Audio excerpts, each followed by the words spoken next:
جو دین کو نہیں جانتا وہ واقعہ کربلا کو نہیں جانتا.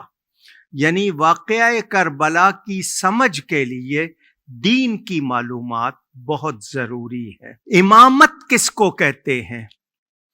پیشوائی کیا چیز ہے؟ سنیے، امامت دو طرح کی ہوتی ہے. ایک امامت کبریٰ اور ایک امامت صغریٰ. کبریٰ کا مطلب بڑی، صغریٰ کا مطلب چھوٹی. محلے میں کسی مسجد میں کسی کو امام مقرر کرنا، لوگوں کی نماز میں ان کا امام بن جانا، یہ امامت صغریٰ ہے. پورے ملک اور ملت کی امامت یہ بڑی امامت ہے، اس کو امامت کبریٰ کہتے ہیں. اور اسلامی تعلیمات میں، شریعت اسلامیہ میں، کوئی ظالم اور غیر متقی شخص جو متقی نہیں ہے، عادل نہیں ہے، وہ امامت کا مستحق نہیں ہے. یہ شریعت کا اصول ہے کہ امامت کے لیے عادل ہونا، متقی ہونا ضروری ہے. اگر کوئی شخص غیر عادل، یعنی وہ عادل نہیں ہے بلکہ ظالم ہے، اور متقی نہیں ہے، اور وہ امامت پر سوار ہو جائے، مسلط ہو جائے، خود اس کو کنٹرول کر لے، تو کیا اس کی امامت کو جائز کہا جائے گا یا نہیں کہا جائے گا؟ یہ ذرا آپ نے سننا ہے. اب مجھے یہ بتائیے، ایک شخص اعلانیہ کوئی بھی خرابی کرتا ہے، مثلا شراب پیتا ہے، جوا کھیلتا ہے، غلط کاری کرتا ہے، اور آپ کو پتہ چل جائے، تو کیا آپ اس کو مسجد کا امام بنائیں گے؟ نہیں بنائیں گے. جھوٹا ہے، غیبت کرتا ہے، ظلم کرتا ہے، بدکاری کرتا ہے، نافرمانی کرتا ہے، اور آپ دیکھ رہے ہیں، تو آپ اس کو مسجد کی امامت نہیں دیتے. تو جو شخص مسجد کی امامت کا اہل نہیں، وہ پوری ملت کی امامت کا اہل کیسے ہو سکتا ہے؟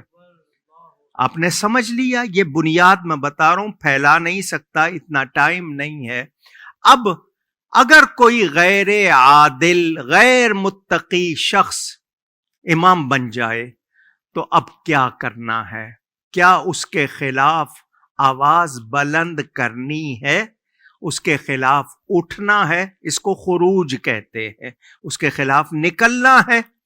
تو اگر ظالم امیر بن جائے اور وہ امیر بن کر عادل قرار نہیں پائے گا، امیر تو بن گیا ہے مگر وہ عادل اور متقی قرار نہیں پائے گا، ظالم ہی رہے گا.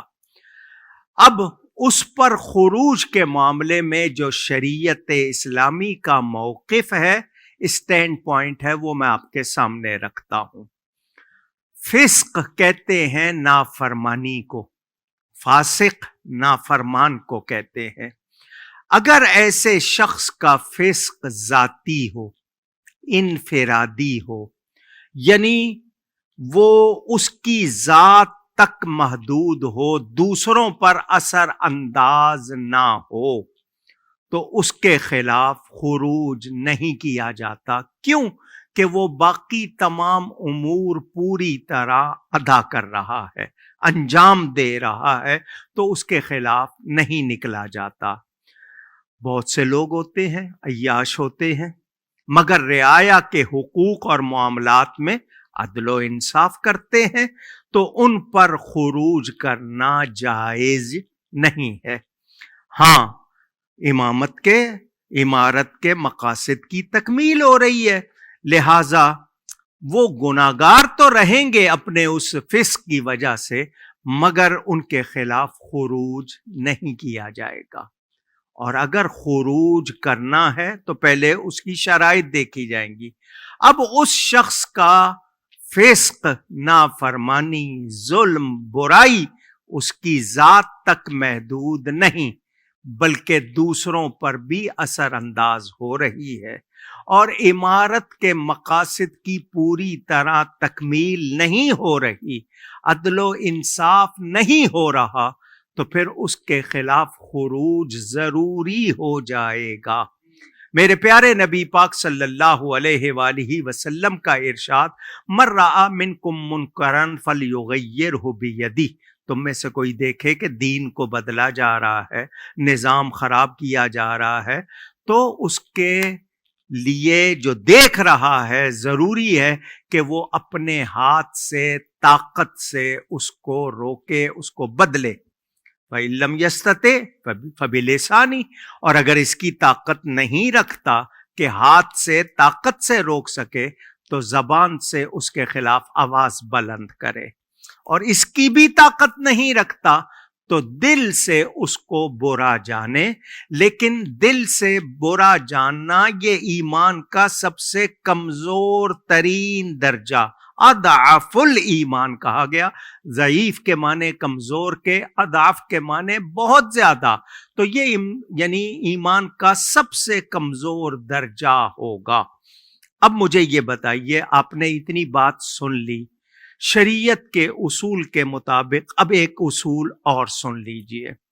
شریعت میں یہ ہے کہ اگر آپ کو کوئی ایسی صورت پیش آ جائے، غیر مسلم آپ کو پکڑ لے اور آپ کے گردن پر وہ ہتھیار رکھ دیں کہ کلمہ کہو، غلط اسلام کے خلاف بات کرو ورنہ مار دیے جاؤ گے، اور آپ کو یقین بھی ہو کہ یہ واقعی مار دے گا، صرف شبہ نہ ہو، یقین ہو جائے، اور آپ دل سے ایمان پر مطمئن ہوں، لیکن وقتی طور پر زبان سے وہ غلط کلمہ کہہ دیں جان بچانے کے لیے، تو اس کو رخصت کہا جاتا ہے۔ کہ آپ نے جان بچانے کے لیے کہہ دیا، آپ کمزور تھے، مقابلہ نہیں کر سکتے تھے، آپ نے وقتی طور پر جان بچانے کے لیے کہہ دیا، پھر بعد میں توبہ کر لی۔ اور اگر آپ ڈٹ جائیں حق پر، سچ پر، آپ پکے ہو جائیں، میں جان دے دوں گا مگر یہ کلمہ نہیں کہوں گا جو اسلام کے خلاف ہے، تو اس کو عزیمت کہا جاتا ہے۔ یہ عزم سے ہے، عزیمت۔ تو ایسا شخص جو عزیمت پر عمل کرتا ہے وہ بہت اعلیٰ درجے کا ایمان والا ہوتا ہے کہ اس کا یقین اتنا مستحکم ہے، مضبوط ہے، وہ کہتا ہے میں جان دے دوں گا مگر غلط کلمہ نہیں کہوں گا۔ آپ نے دونوں باتیں سن لی، پہلی بات امامت کے لیے بھی سن لی، رخصت اور عزیمت کے لیے بھی سن لی۔ اب مجھے یہ بتائیے کہ ایک کمزور آدمی اگر وقتی طور پر جان بچا لے اور اس کی ذات تک کا مسئلہ ہو تو کوئی بھی نہیں کہے گا، لوگ یہی کہیں گے کمزور تھا، یہ کیسے مقابلہ کر سکتا تھا۔ لیکن کوئی مضبوط شخص، کوئی توانا شخص، کوئی نمایاں شخص، کوئی مرکزی شخص، بہادر شخص اگر کمزوری کا مظاہرہ کرے تو لوگ کہیں گے اس نے اپنے شایان شان کردار ادا نہیں کیا، اس کو ڈٹ جانا چاہیے تھا، اس کو قائم رہنا چاہیے تھا اپنے موقف پر۔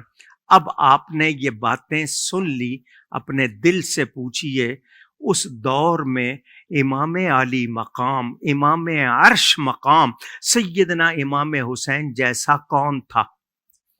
وہ اپنے نبی پاک صلی اللہ علیہ وسلم کے واحد نواسے تھے، قرابت رسول ان سے زیادہ کسی کی نہیں تھی۔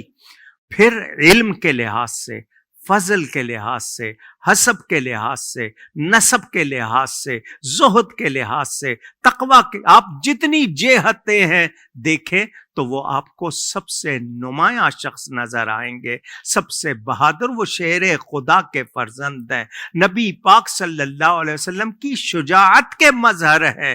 اگر وہ کمزوری کا مظاہرہ کرتے اور یزید پلید کی بیعت قبول کر لیتے، جان بچ جاتی، کسی صوبے کی گورنری بھی مل جاتی، بہت سا مال بھی مل جاتا، مگر دین کا نظام بگڑ جاتا، تقوی کے اصول ختم ہو جاتے۔ امام نے جو کردار ادا کیا وہ ان کے لیے ضروری تھا کہ اگر میں مرتبے کے لحاظ سے، شان کے لحاظ سے سب سے اعلیٰ ہوں تو میرا کردار بھی اسی کے مطابق ہوگا۔ امام عالی مقام نے دین کو اس کی اصل پر قائم رکھنے کے لیے، نظام اسلام کو قائم رکھنے کے لیے قربانی دی۔